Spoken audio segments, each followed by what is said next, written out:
नमस्कार, हमारे इस विशेष कार्यक्रम में आप सबका स्वागत है। मेरे पीछे की इस तस्वीर से आप समझ गए होंगे कि हम यहां बात कर रहे हैं किसानों की, क्योंकि किसानों की बेहतरी के लिए, किसान और किसानी को आगे बढ़ाने के लिए केंद्र सरकार प्रतिबद्ध है।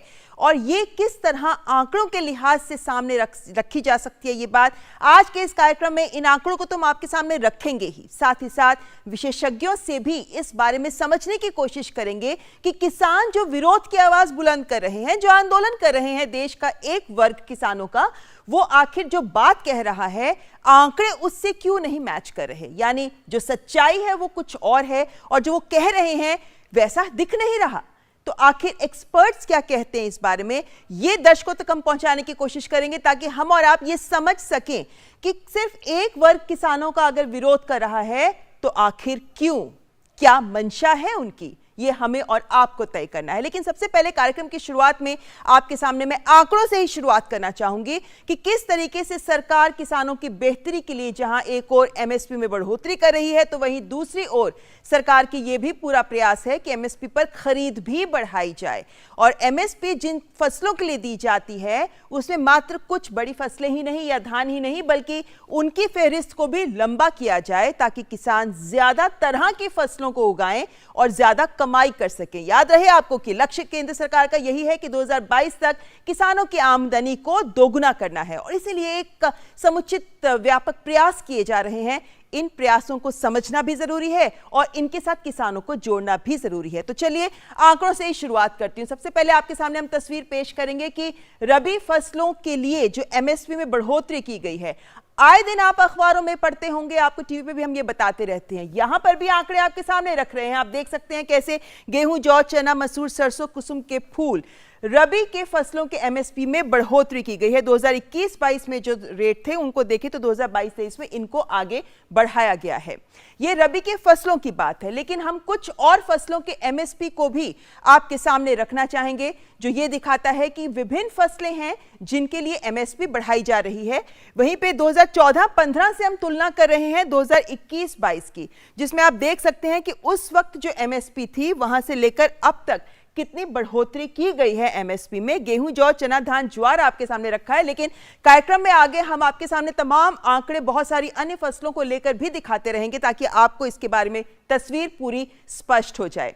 वहीं पर हम आगे आपके सामने यह बताना चाहेंगे कि कैसे एमएसपी पर सरकार रिकॉर्ड खरीद कर रही है।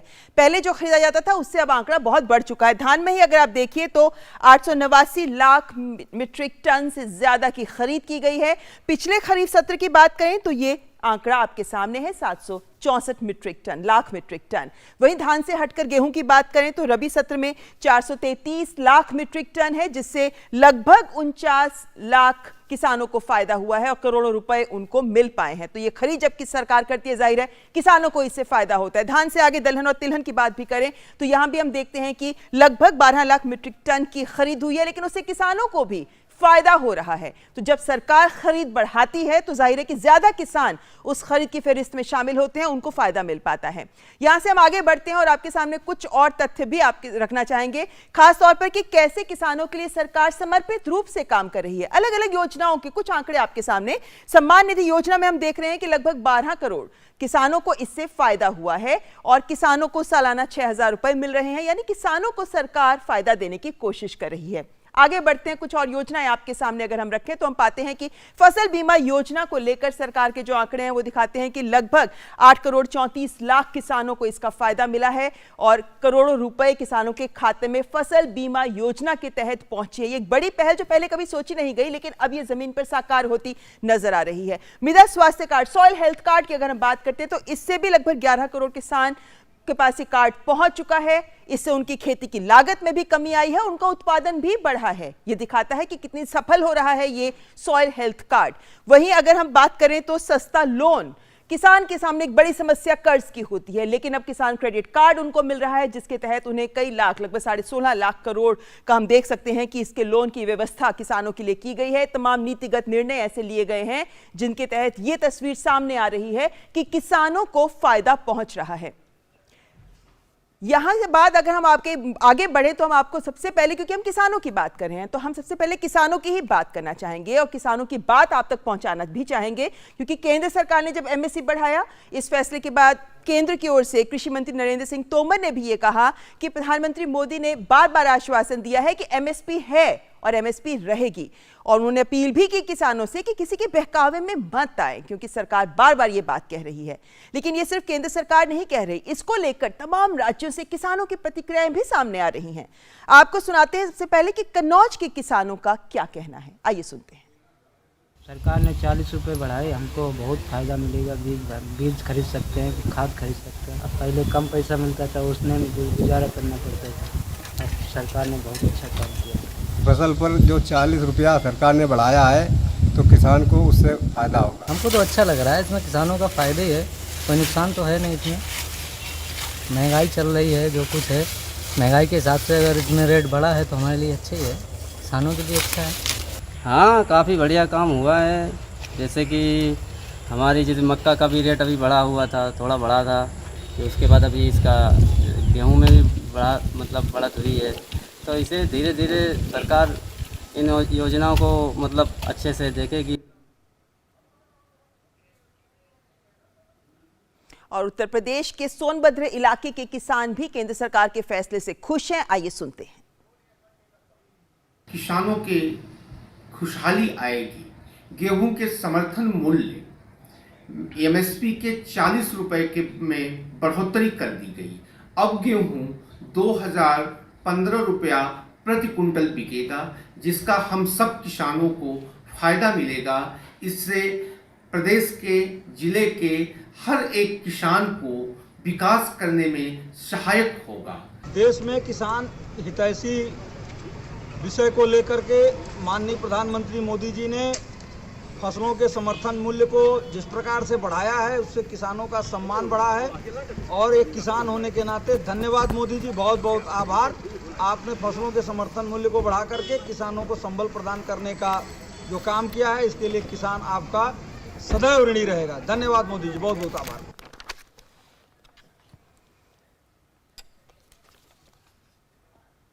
तो विभिन्न किसान जो अपनी अपनी बात हमारे सामने रख रहे थे, और इस कार्यक्रम में हमारे साथ कुछ विशिष्ट मेहमान जुड़ रहे हैं। कुछ और किसानों की बात आपको थोड़ी देर में सुनाएंगे, लेकिन फिलहाल हमारे साथ जुड़े हुए हैं प्रोफेसर रमेश चंद, जो नीति आयोग में सदस्य हैं और कृषि के जाने माने विशेषज्ञ हैं। रमेश चंद जी, आपका बहुत बहुत स्वागत है। रमेश चंद जी, जब हम बात कर रहे हैं किसानों की, तो मैं शुरुआत उस सवाल से करूंगी जो किसान लगातार उठा रहे हैं।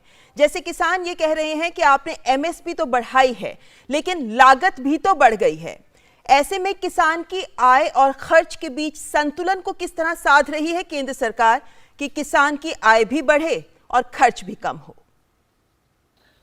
जब सीएसीपी ये सिफारिश करता है कि किस फसल की कितनी कीमत होनी चाहिए, वो ये सुनिश्चित करते हैं कि आने वाले वर्ष में जिसके लिए वो एमएसपी देते हैं उसके लिए क्या कॉस्ट होगा, और उस कॉस्ट पे एक बेंचमार्क है कि एमएसपी कम से कम उससे 50% ज्यादा होगी।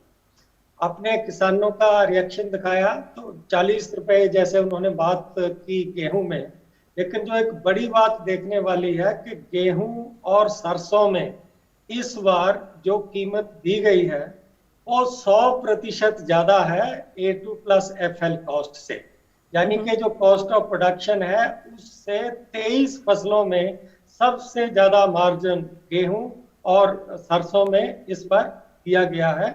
और पहले ये केवल गेहूं में था, जो आपने भी कहा कि एक डिवर्सिफिकेशन करना है। गेहूं हमारे पास जो हमारी देश की जरूरत है उससे हम काफी ज्यादा प्रोड्यूस करते हैं, लेकिन तेलों का हम आयात करते हैं। तो ये एक थोड़ा सा जो बैलेंस लाने का प्रयत्न किया है इस बार सरकार ने, मैं सोचता हूं कि ये बहुत ही सराहनीय है। जिन चीजों की हमें कमी है उनमें हमें ज्यादा बढ़ोतरी देनी चाहिए कीमतों में, और जहां पर हम थोड़ा सरप्लस की ओर जा रहे हैं वहां बेशक हम थोड़ी कम भी बढ़ोतरी जो है उसको दे सकते हैं। प्रोफेसर रमेश चंद, आपकी बात जो मैं समझ पा रही हूं, क्या उसका ये मतलब है कि गेहूं धान से हटकर किसान दलहन तिलहन अन्य फसलों का भी रुख करें, इसलिए उनमें ज्यादा एमएसपी की बढ़ोतरी की जा रही है? और क्या ये सोच किसानों तक भी पहुंचाई जा रही है, या किसान कितने इसकी ओर आकर्षित होते दिख रहे हैं? बिल्कुल पहुंचाई जा रही है, और ये जो कोशिशें हैं ये केवल एमएसपी तक ही सीमित नहीं है। आप यदि प्रोक्योरमेंट के आंकड़े देखें तो आप देखोगे कि पिछले कुछ वर्षों में जो दलहन का प्रोक्योरमेंट हुआ है, सरकार ने किया है, उसमें निरंतर वृद्धि हुई है। और एक बफर स्टॉक भी पल्सेस का गेहूं और धान की तरह ही बनाया गया है। पिछले साल यदि हम देखें तो मार्केट ने इतनी अच्छी प्राइसेस दी किसानों को दालों की और कुछ तिलहन की, कि सरकार एमएसपी में भी उसको खरीद नहीं पाई। तो वो भी एक इसका पहलू है कि अच्छी कीमत मिलने से किसान आकर्षित होता है उस फसल की ओर। और विशेष तौर पर क्योंकि ये रेनफेड एरिया में, बरानी एरिया में हमारे जो दालें हैं वो ज़्यादा होती हैं, और सरसों को छोड़कर बाकी तिलहन भी ज़्यादातर बरानी एरिया में होते हैं। तो उनके लिए सचमुच में यदि सरकार एमएसपी ज़्यादा देकर उसको सुनिश्चित करने की ओर भी अब कदम लगातार बढ़ाए जा रहे हैं, तो ये मैं समझता हूँ कि एक संतुलित विकास कृषि का जो है उसके लिए बहुत जरूरी है। जी रमेश चंद जी, अगर हम देखें तो पाते हैं कि किसान के लिए दो चीजें सबसे महत्वपूर्ण होती हैं। एक कि उसका उत्पादन कम लागत में उसका उत्पादन हो जाए, तो दूसरे उसको अच्छा बाजार मिल सके ताकि कमाई उसकी अच्छी हो सके। इस बाजार की उपलब्धता को लेकर भी केंद्र सरकार कितनी गंभीर है? हम मंडियों की बात लगातार कर रहे हैं कि भाई मंडियां बंद नहीं हो रही हैं, किसान खेती के ही इंफ्रास्ट्रक्चर के लिए 1 लाख करोड़ का फंड दिया जा रहा है केंद्र सरकार की ओर से। किसान इस बात को क्यों नहीं समझ रहा? ऐसा नहीं कि सभी किसान इसको नहीं समझते। हमारे देश के एक भाग में हम देख रहे हैं कि भाई पंजाब, हरियाणा, वेस्टर्न यूपी, यहाँ पर इसके बारे में जो किसान है वो उनकी अंडरस्टैंडिंग प्रॉपर नहीं है या कोई और कारण है। मैंने हिंदी में और इंग्लिश दोनों में नीति आयोग की साइट पर एक बहुत बड़ा जो है लेख लिखे हुए हैं। यदि किसी भी किसान भाई को इनके बारे में कोई संशय हो तो वो इसे देखकर मेरे से सीधा संपर्क कर सकता है, तो मैं उनको इसको एक्सप्लेन करने के लिए तैयार हूँ।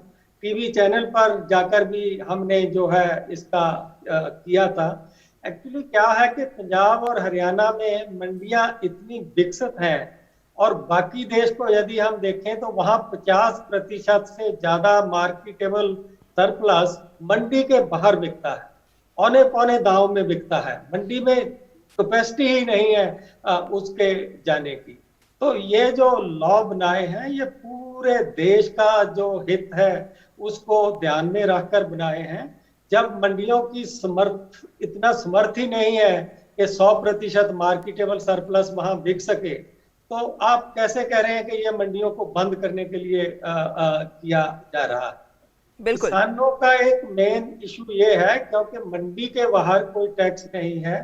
मंडियों में जो सरकारें हैं, प्रदेशों की सरकारें, वो इसको एक रेवेन्यू का सोर्स बनाकर 2% 3% जो है अपना एक जो लेवी लगाती हैं। तो सरकार ने किसानों को कहा है कि यदि आपको इसमें आपत्ति लगती है कि इससे जो मंडियां हैं वो एक लेवल फील्ड में नहीं रहेंगी, तो आप आइए अपना सुझाव लेकर हमें बताइए, हम तैयार हैं उसको एड्रेस करने के।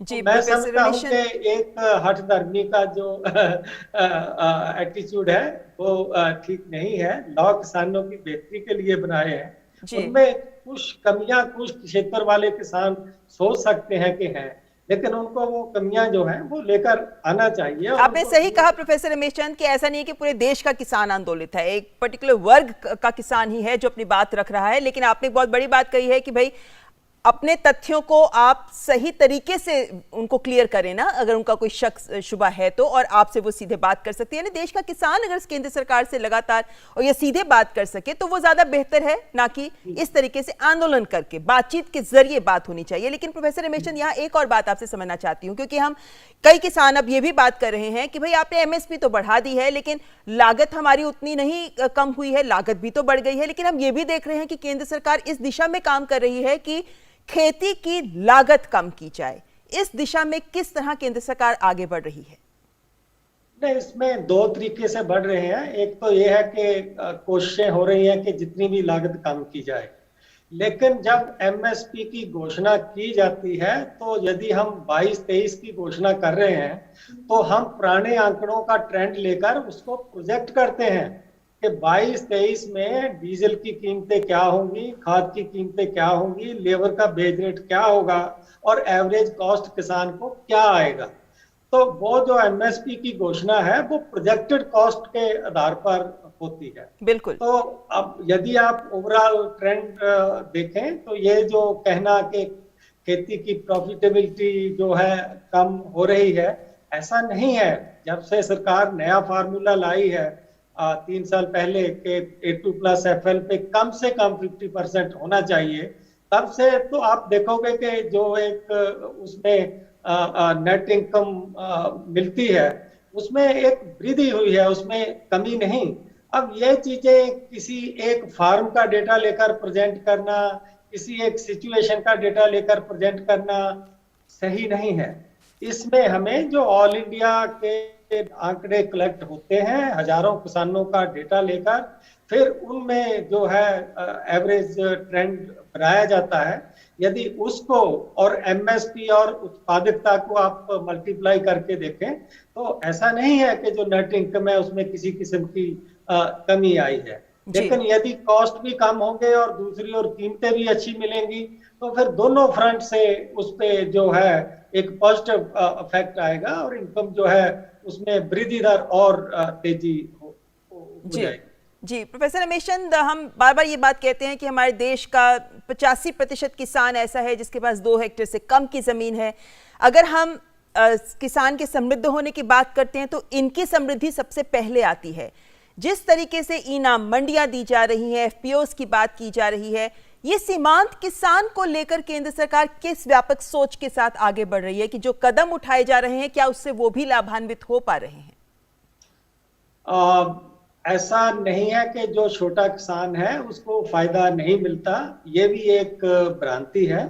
और इसमें लोगों के रिसर्च पेपर हैं कि जो छोटा किसान है वो ज्यादा जी लगा के अपने खेत में काम करता है, उसको एक अपनी फैमिली लेबर का एडवांटेज होता है, वो मॉडर्न इनपुट बड़े किसान से ज्यादा प्रति एकड़ यूज करता है और उसकी प्रति एकड़ प्रति हेक्टेयर जो प्रोडक्टिविटी है वो भी ज्यादा है। लेकिन उसकी स्केल जो है लो है, उसके लिए सरकार ज्यादा कुछ नहीं कर सकती कि आपका फार्म साइज कैसे बढ़ाया जाए, वो एक अलग विषय है। लेकिन उसके अलावा बहुत सी ऐसी टारगेटेड स्कीम है जिनका फायदा स्मॉल फार्मर और मार्जिनल फार्मर जो हैं उन्हीं को मिलता है। जैसे क्रेडिट पे जो लेते हो बैंकों से उसमें एक इंटरेस्ट सबवेंशन मिलता है, कई इनपुट पे एक सब्सिडी मिलती है। तो छोटे किसान को तो जो 100% उसकी जरूरत है उससे ज्यादा क्रेडिट तक वो इंटरेस्ट सबवेंशन मिलता है। लेकिन बड़ा किसान उसकी जरूरत काफी ज्यादा होती है, उसको एक भाग पे इंटरेस्ट सबवेंशन मिलेगा, दूसरे भाग पे इंटरेस्ट सबवेंशन नहीं मिलेगा। तो जो भी नीतियां हैं उनमें एक जान बड़ा सोच समझकर एक बायस क्रिएट किया गया है जो in favour of small and marginal farmer है। और उनकी ताकत बढ़ाने के लिए जो एक एफपीओ का प्रयत्न सरकार कर रही है कि छोटे फार्मर जो हैं, सीमांत किसान जो हैं, उनको एक स्केल का एडवांटेज देने के लिए आप उनको एक उनके कोऑपरेटिव के ग्रुप हो, सेल्फ हेल्प ग्रुप हो, फार्म प्रोड्यूसर कंपनी या फार्म प्रोड्यूसर ऑर्गेनाइजेशन हो, ताकि ऐसा ना हो कि उसको 2 क्विंटल प्रोड्यूस लेकर जाना पड़ रहा है। जब 100 किसान इकट्ठा हो जाएगा तो 2-2 क्विंटल से भी 200 क्विंटल बन जाता है। और वो एक कंपनी के रूप में काम कर सकते हैं। तो हमें ये बात मानकर चलना चाहिए कि लैंड पे किसी का कंट्रोल नहीं है। हमारा जोत का साइज कम है, वो एक नेचुरल एंडोमेंट है हमारे यहाँ। चीन में हमारे से भी काफी ज्यादा कम है। एशिया में ओवरऑल ही फार्म का साइज बहुत कम है, लेकिन उस साइज से रिलेटेड जो भी डिसएबिलिटीज हैं उनको लगातार जो है एड्रेस करने के लिए नीतियां और योजनाएं बनती भी हैं और लागू भी हो रही हैं। जी प्रोफेसर रमेश चंद, एक और महत्वपूर्ण सवाल इसी से जुड़ा हुआ, क्योंकि हम ये देख रहे हैं कि प्रति हेक्टेयर उत्पादन ज्यादा होना चाहिए, जिसका मतलब है कि हमें तकनीक का प्रयोग ज्यादा करना चाहिए। अन्य देशों की तुलना में हमारे देश में प्रति हेक्टेयर उत्पादन कम है। हालांकि हम कहते हैं कि जो धान है, जो गेहूं है, इसकी प्रोडक्शन बहुत ज्यादा है, लेकिन प्रति हेक्टेयर अगर हम ध्यान रखें, क्या ये उत्पादन बढ़ाने की भी सरकार की मंशा है कि इस दिशा में भी काम किया जाए, और इससे भी किसान कितना लाभान्वित हो सकता है? अब ये जो गैप है कि ऐसा नहीं है कि सारी दुनिया से या दुनिया की एवरेज से हम पीछे हैं, ऐसा नहीं है। अब आप चाइना को देखोगे या यूरोप में जैसे गेहूं 10 महीने होता है, एक लंबा एक चक्कर चलता है, लेकिन यदि आप देखें कि 365 दिन में आप 1 एकड़ या 1 हेक्टेयर से क्या पैदा करते हो, तो उसमें जो दुनिया की प्रोडक्टिविटी थी और जो हमारी प्रोडक्टिविटी थी, मोस्ट क्रॉप्स में हमारा वर्ल्ड एवरेज से एक स्थान, कई फसलों में हम उससे ऊपर आ रहे हैं। और विशेषकर आप देखोगे कि अब जो टेक्नोलॉजी है वो सीमित नहीं है कि पहले राइस और व्हीट नॉर्थ वेस्ट इंडिया और थोड़ा साउथ के डेल्टा रीजन तक राइस का था, लेकिन जब से bringing green revolution to eastern India हुआ है, तो आप देखिए कितनी ज्यादा प्रोक्योरमेंट हो रहा है। राइस का प्रोक्योरमेंट उड़ीसा में 5 मिलियन टन को क्रॉस कर गया है, जो कभी डेफिसिट स्टेट होता था। तो ये इसीलिए संभव हुआ कि प्रोडक्टिविटी अब जो ईस्टर्न इंडिया हमारे और सेंट्रल इंडिया जो हमारे पीछे थे उत्पादकता में, उनकी भी उत्पादकता बढ़ रही है। यही एक कारण है कि हम सरप्लस होते जा रहे हैं मोस्टली फसलों में, और हमारा एक्सपोर्ट जो है वो बढ़ता जा रहा है। 40 करोड़ डॉलर से भी ज्यादा का पिछले वर्ष हमारा एक्सपोर्ट हुआ है। तो उत्पादकता जो पहले कम थी, उसके कई कारण हैं। हम फर्टिलाइजर का बहुत कम यूज करते हैं, चाइना से तो आधा भी हम फर्टिलाइजर यूज नहीं करते, और थोड़ा मौसम का भी उसमें हिसाब किताब होता है कि कितना सूटेबल क्लाइमेट, सनशाइन वो किस तरह के मिल रहे हैं। लेकिन स्कोप है यील्ड को बढ़ाने का, productivity per unit of area बढ़ाने का। और अब BGRI bringing green revolution to eastern India, central India और तरह तरह के जो टेक्नोलॉजी मिशन है, वो इस गैप को कम करने में जो है काफी उनसे सहायता मिल रही है। लेकिन कुछ फसलें हमारे लिए मैटर ऑफ कंसर्न है कि सोयाबीन में हम बहुत बड़ा ब्रेक थ्रू नहीं कर पाए, इसलिए एक ऑयल का, हमारा ऑयल सीड का क्राइसिस है, जिसके लिए अभी आपने भी सुना होगा कि 11,000 करोड़ रुपए का ऑयल सीड मिशन जो है सरकार ने उसकी घोषणा की है जी। इसी तरह दालों में हम देखेंगे कि 5-6 साल के बाद एक जंप आता है, लेकिन एक कंटिन्यूस ट्रेंड उसकी प्रोडक्टिविटी को इंक्रीज करने का नहीं है। और उसमें भी सीड को लेकर भी, और हमारा जो सिस्टम है वो जो इंटरनेशनल CG सिस्टम है, उसके साथ भी लगातार, कल भी एक मीटिंग थी कि आप हमारी इस एरिया में भी हेल्प करिए। गेहूं और चावल तो हम अब अपने आप अपना कर सकते हैं, उसमें बेशक आप हमें कोई रिसर्च में हेल्प करने का आवश्यकता नहीं है जी, लेकिन इन दूसरी चीजों में हेल्प करिए। बिल्कुल ठीक कह रहे हैं आप। और इसी पहल के साथ या सरकार की इसी नीति के साथ अगर किसान जुड़ जाते हैं तो देश को भी फायदा होगा। बहुत बहुत शुक्रिया रमेश चंद जी हमारे साथ इस कार्यक्रम में जुड़ने के लिए। और जब हम बात करते हैं किसानों की, तो जाहिर है कि किसान क्या कह रहे हैं, उनकी बात सुनना बेहद जरूरी है। MSP बढ़ाई जा रही है, इसको लेकर जम्मू कश्मीर के सांबा में किसान क्या कह रहे हैं, आइए सुनते हैं।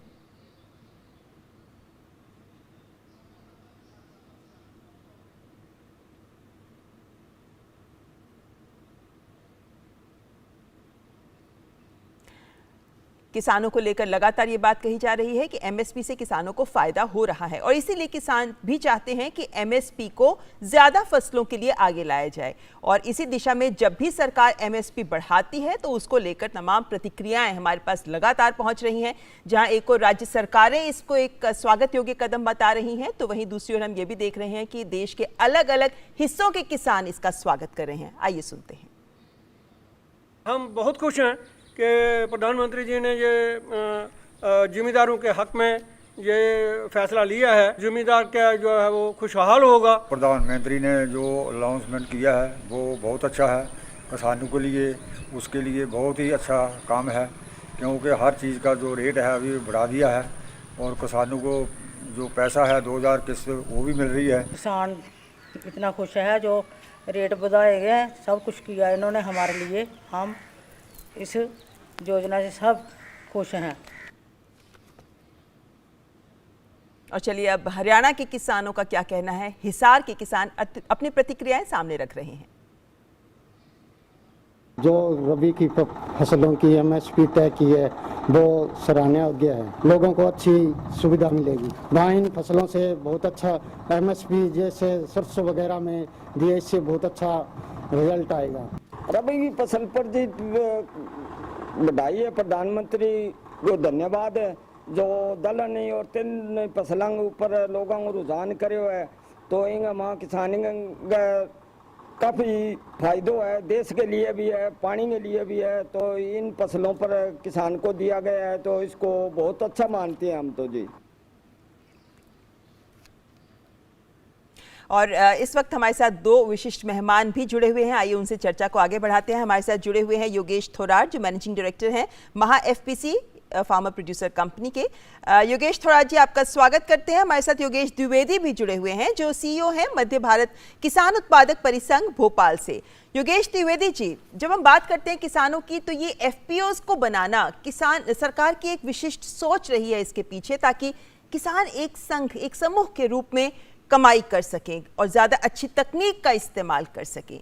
आप चूंकि इस दिशा में काम कर रहे हैं, क्या सच्चाई है, जमीनी सच्चाई, किस तरह का फायदा किसानों को मिल पा रहा है? देखिए, भारत सरकार ने अभी पिछले सालों में एफपीओ को लेकर के काफी कार्यक्रम चलाए हैं एफपीओ को बढ़ाने में। और मध्य प्रदेश में तो हम लोग काफी समय से इस पे काम कर रहे हैं। और अभी छोटे किसान, ऐसे किसान जो कि जिनका 4 कुंटल 6 कुंटल के जो किसान थे, छोटे किसान, आज मध्य प्रदेश में 250 करोड़ से अधिक का उनका व्यवसाय है। हमारे साथ ऐसे मध्य भारत कंसोर्शियम और साथ में हमारे करीब 134 एफपीओज हैं मध्य प्रदेश में, जो कि कृषि व्यवसाय कार्य कर रहे हैं। और ऐसे किसान जो कि व्यवसाय के बारे में शायद आज से 10 साल पहले ऐसा सोच नहीं सकते थे, आज वो अपने प्रोडक्ट को लेकर के और बाजार में अपने ब्रांड के साथ हम लोग आए हुए हैं। चाहे हमारा बीज हो, चाहे हमारे गेहूं के आटे हो, दालें हो, हम सब अलग अलग मटेरियल लेकर के बाजार में पहुंच रहे हैं। तो किसान जब संगठित होकर के, जो छोटा किसान अकेले नहीं कर सकता है, वो एफपीओ के माध्यम से वो बड़े काम कर पा रहा है। और सरकार उस पर काफी ध्यान दे रही है। कुछ फर्टिलाइजर को लेकर के जरूर हम लोगों को समस्याएं अभी आ रही है और हम लोगों ने सरकार से आग्रह किया है कि एफपीओ को फर्टिलाइजर भी जो है, जो हमारे ऐसे किसान जो कि सहकारी समितियों के सदस्य नहीं है, तो वो बाकी सेवाएं तो वहां मिल रही, बट फर्टिलाइजर में थोड़ा दिक्कत आ रही। पर अभी जिस तरह सरकार लगातार कदम उठा रही, फर्टिलाइजर में सब्सिडी भी बढ़ाया है, तो ये काफी जो है उसको लेकर किसानों में काफी उत्साह है और उसका सभी किसान जो है हमारे स्वागत कर रहे हैं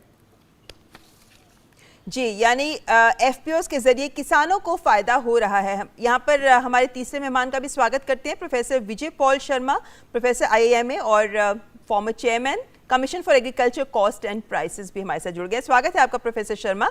आपके पास आने से पहले मैं योगेश थोराट जी से एक सवाल लेना चाहूंगी, क्योंकि हम एफपीओस की बात कर रहे हैं। और योगेश थोराट जी, आप महा एफपीसी के साथ जुड़े हुए हैं और ये एक ऐसी संस्था है, एक ऐसी कंपनी है जो किसानों के साथ उनके एफपीओस को और बेहतर मार्केट और तकनीक देने की दिशा में, उनकी मुश्किलों को आसान करने की दिशा में काम करती है। यहाँ पर आपसे मैं एफपीओस के साथ कॉन्ट्रैक्ट फार्मिंग की बात भी पूछना चाहती हूँ, जिसको लेकर भ्रांतियां किसानों के एक वर्ग में फैली हुई हैं। कॉन्ट्रैक्ट फार्मिंग खासतौर पे महाराष्ट्र और पंजाब में बहुत व्यापक स्तर पर की जा रही है, पहले से ही की जा रही है। किसी किसान की जमीन तो आज तक गई नहीं। आपका अनुभव क्या कहता है, किसानों को इससे कितनी संतुष्टि है? सबसे पहले तो मैं जो एमएसपी हाइक का डिसीजन हुआ है उसके लिए केंद्र शासन का स्वागत करता हूँ। और इस डिसीजन की तरफ मैं किसानों का उत्पन्न बढ़ाने के लिए एक प्रयास और दूसरी तरफ जो हमारी न्यूट्रिशनल सिक्योरिटी है उसको स्ट्रेंथन करने के एक प्रयास के तौर पे देख रहा हूँ।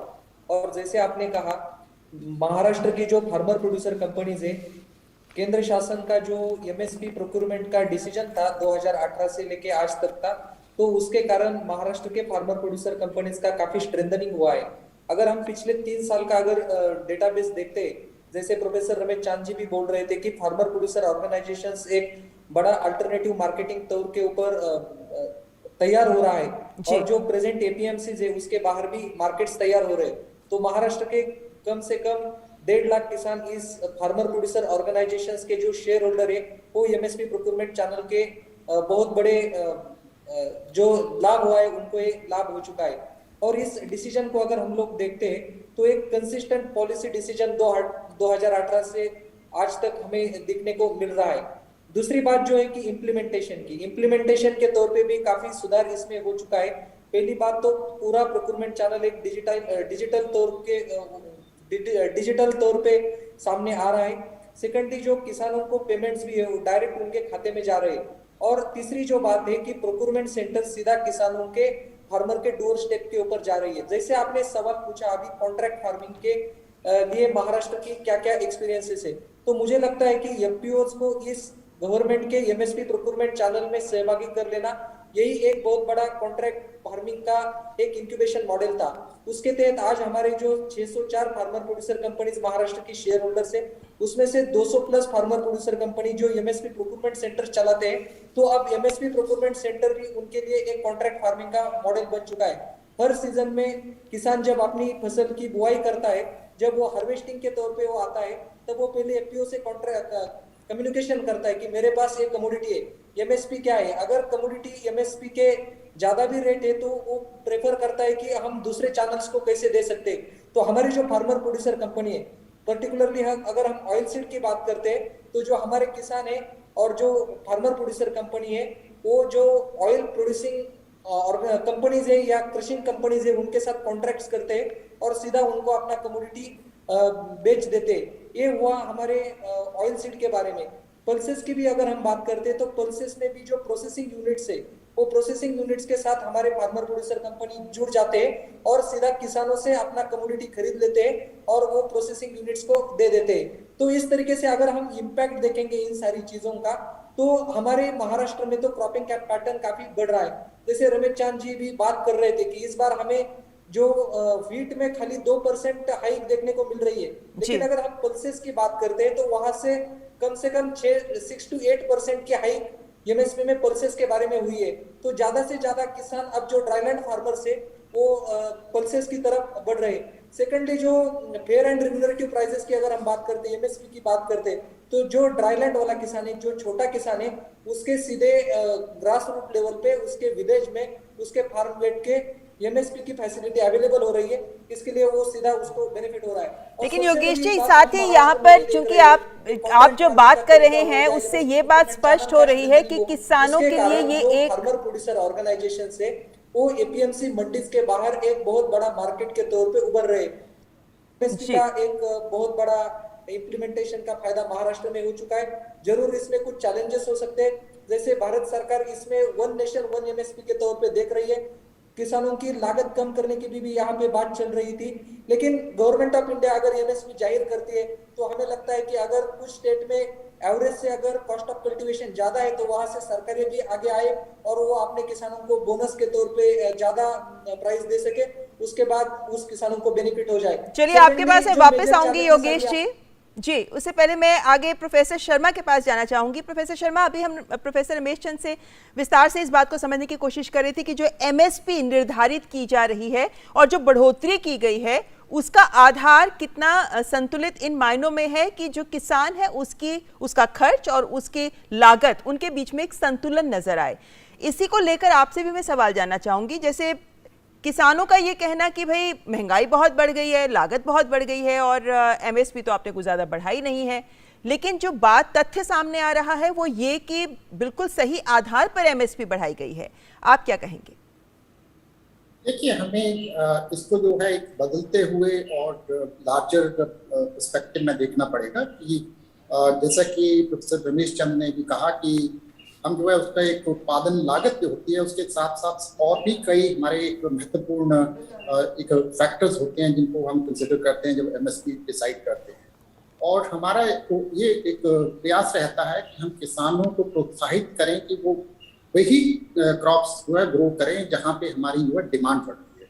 और आपने अभी देखा होगा कि हमारी जो प्राइस पॉलिसी है उसमें हमारा जो ध्यान है वो ये है कि हम उसमें दलहन उगाने वाले जो हमारे किसान भाई बहन हैं या जो तिलहन उगाते हैं या हमारे जो मोटा अनाज उगाते हैं जहाँ पे हमारी जो है वो डिमांड बढ़ रही है। और जैसे कि आप जानते हैं कि दलहन में तो हमने एक भूतपूर्व एक जिसको कहते हैं कि एक अचीवमेंट की है कि आज से 5 साल पहले जहाँ पे हम लगभग 65-66 लाख मेट्रिक टन जो है इम्पोर्ट करते थे वो आज जो है लगभग हम 2-2.5 मिलियन जो 20-25 लाख मेट्रिक टन इम्पोर्ट करते हैं। लेकिन हमारे लिए अभी भी चुनौती जो है वो हमारा एक खाद्यान्न तेल जो है, क्योंकि अभी भी हम पर यह जो है लगभग 75 से 80 हज़ार करोड़ रुपए का जो हमारा ये एडिबल ऑयल है वो इम्पोर्ट करते हैं।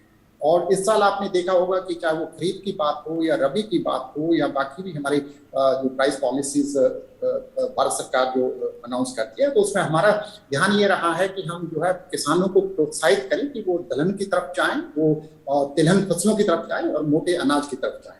जैसा कि आप रबी सीजन की बात करेंगे तो चाहे वो आपका मसर हो या आपका वो जो है रेपसीड मस्टर्ड हो, उसमें लगभग 7.5 से 8.5% की वृद्धि हुई है, जबकि जो गेहूं है उसमें कम वृद्धि हुई है। और उसका एक कारण ये है कि देखिए आज जो है हम एक विश्व बाजार के साथ जुड़े हुए हैं और हमें ये देखना पड़ेगा कि हमारी लागत के साथ साथ जो है वो हमारी डिमांड सप्लाई जो सिचुएशन होती है, चाहे वो हमारी डोमेस्टिक मार्केट में हो चाहे वो वर्ल्ड मार्केट में हो, वो कैसी है।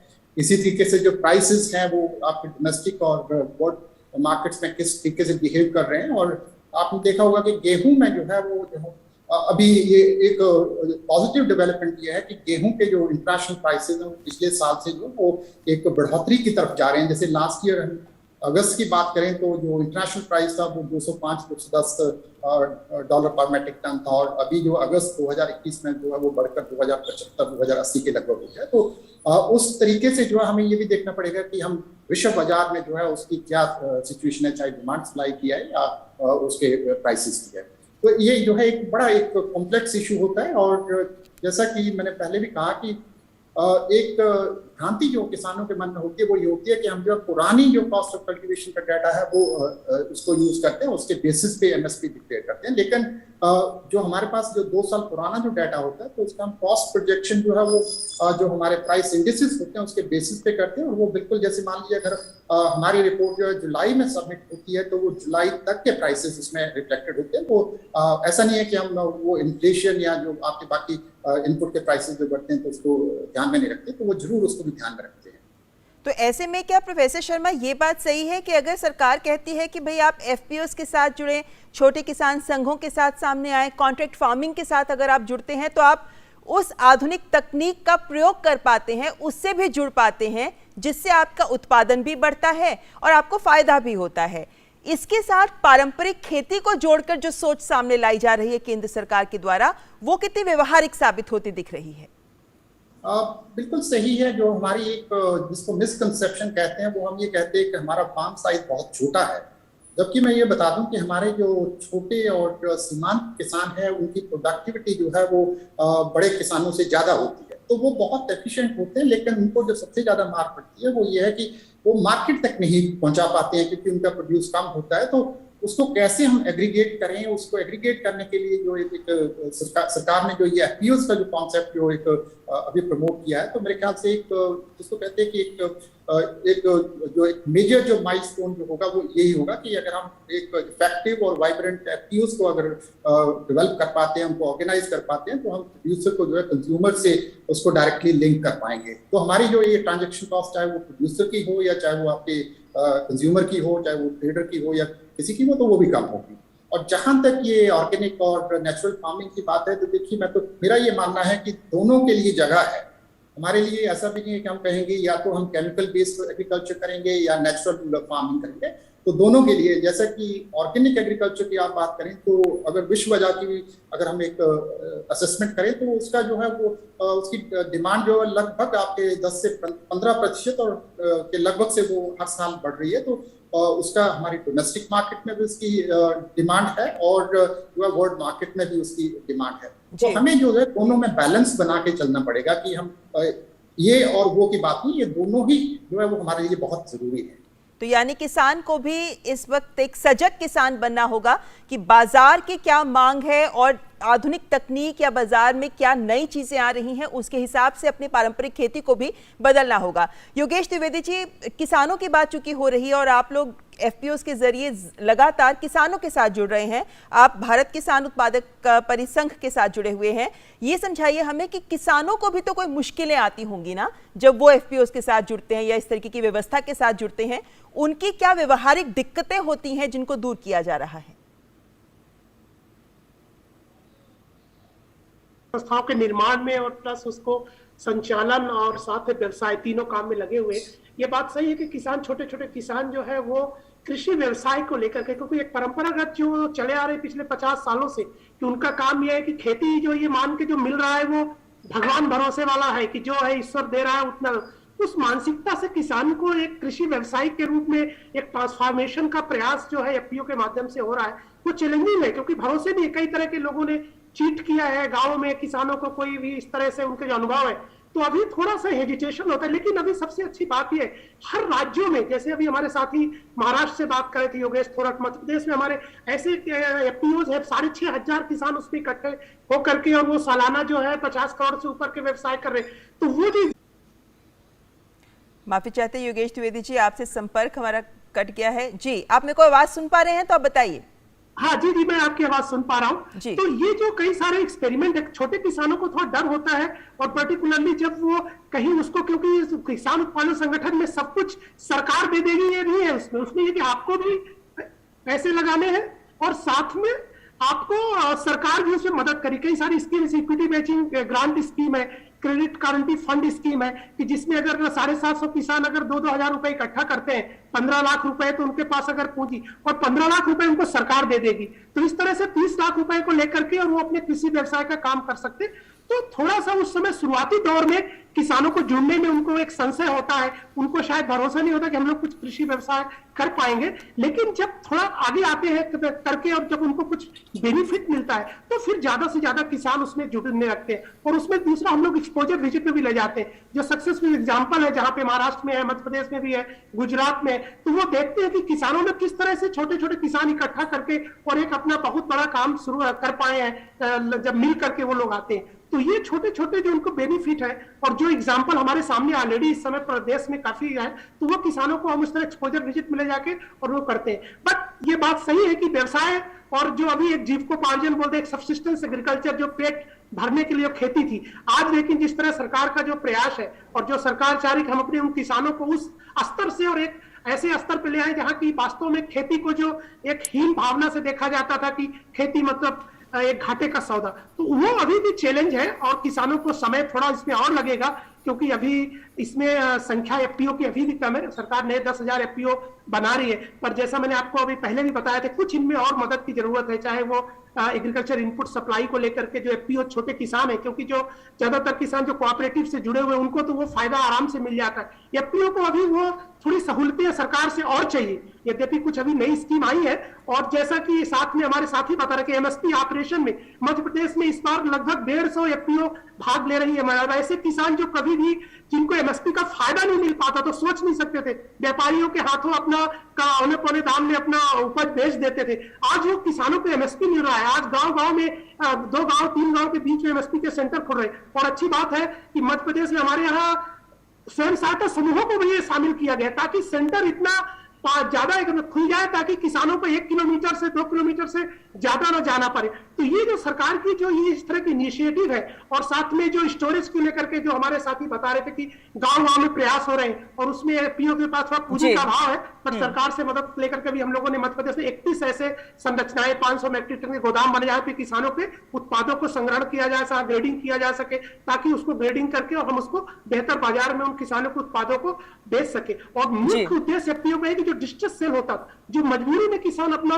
उत्पाद बेच देता था आड़तियों को, व्यापारियों को औने पौने दाम में, वो एफपीओ के माध्यम से उसको रोकने में जो है काफी सफलता मिली। यानी व्यवस्था किसानों के हित में है। एफपीओ के माध्यम से जो लघु किसान, हमारे छोटे किसान है, उनकी खेती को वास्तव में हम एक लाभदायी एग्रीकल्चर जो की तरफ हम ले जा सकते हैं। जी बिल्कुल, वक्त थोड़ा कम है, लेकिन योगेश थराट जी बहुत संक्षेप में आपसे समझना चाहूंगी क्योंकि अब वक्त खत्म हो रहा है। तो किसानों को आप आशान्वित करने के लिए किन शब्दों के माध्यम से आप उनका उत्साह बढ़ाना चाहेंगे, खासतौर पर इन नई पहल को लेकर? क्योंकि जब भी कुछ नया आता है तो भ्रम होते हैं, लेकिन उनको दूर करने की भी तो कोशिश केंद्र सरकार की ओर से लगातार की जा रही है।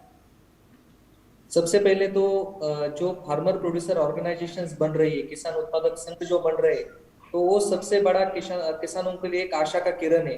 क्योंकि पहले की अगर हम व्यवस्था की तुलना करते हैं तो कोई एक विकल्प नहीं था, लेकिन फार्मर प्रोड्यूसर ऑर्गेनाइजेशंस के तहत उनको एक विकल्प मिल रहा है। और ये जो ऑर्गेनाइजेशन है, एक तो ये सहकार तत्व के ऊपर काम कर रही है, ये सहकार जो एक्ट है उसके अंडर काम कर रही है, और दूसरा कंपनी एक्ट के अंदर काम कर रही है। और उसमें सारा जो युवा वर्ग इसमें आ रहा है, किसानों की जो अगली जो नेक्स्ट जनरेशन थी वो सारी इस प्रोसेस में आ रही है। तो ये सारे लोग हम इस फार्मर प्रोड्यूसर ऑर्गेनाइजेशंस को स्टार्टअप के तौर पे देख रहे हैं, और किसानों की अपनी जो ओनरशिप है इस संगठनों में है। और केंद्र सरकार के भी जो प्रयास अभी चल रहे हैं वो फार्मर प्रोड्यूसर ऑर्गेनाइजेशन को स्ट्रेंथन करने के काफी प्रयास चल रही है।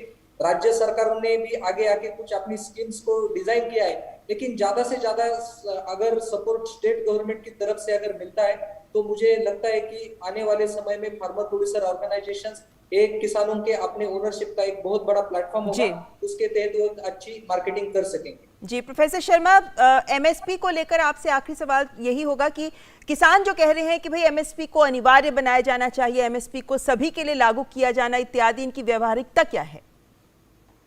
देखिए, ये एमएसपी गारंटी वाली जो बात है उसमें एक चीज जो है वो सबके लिए उचित नहीं होगी। और मेरा ये मानना है कि जो हमारी प्रधानमंत्री जी ने जो हमारी एक स्कीम जो बनाई हुई है उसके अंतर्गत हम ये कह रहे हैं कि एमएसपी जो है वो भी रहेगा, प्राइस सपोर्ट स्कीम रहेगी, प्राइस डेफिशिएंसी पेमेंट स्कीम रहेगी, और साथ में जो है प्राइवेट सेक्टर पार्टिसिपेशन रहेगी। तो कुछ फसलों में जो है वो मेरे ख्याल से हमें ये जो प्राइवेट सेक्टर पार्टिसिपेशन है उसका देखना पड़ेगा, या फिर जो है हमारा प्राइस डेफिशिएंसी पेमेंट स्कीम का देखना पड़ेगा, क्योंकि नेचर ऑफ क्रॉप जो है वो अलग है, इसलिए उसको जो है कि गवर्नमेंट सब प्रोक्योर करे वो एक पॉसिबिलिटी नहीं है।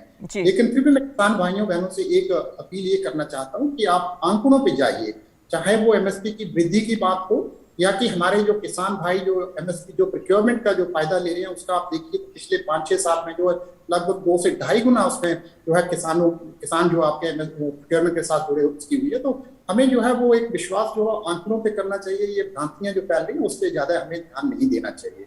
और जैसा मैंने कहा कि हमें सारी ये जो आपके 4 कंपोनेंट जो हैं उनको जो है ध्यान से देखना पड़ेगा।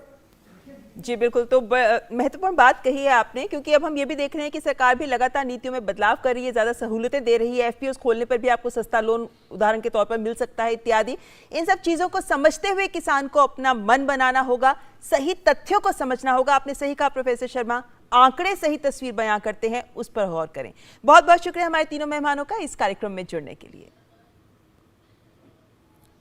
तो दूरदर्शन अपनी तरफ से लगातार इस प्रयास में जुटा है कि किसान भाइयों को हम सही बात बता सकें। ऐसे में वक्त के साथ कदम बढ़ाते हुए केंद्र सरकार उनके लिए नए अवसर ला रही है। उसके साथ जुड़िए, उनकी व्यवहारिकता को समझिए, उनके फायदे को समझिए और उसके बाद ही अपना मन बनाएं, क्योंकि केंद्र सरकार किसानों की आय को दोगुना करने के लिए, उनकी समृद्धि के लिए प्रतिबद्ध है। इसी के साथ इस विशेष कार्यक्रम में बस इतना ही। नमस्कार।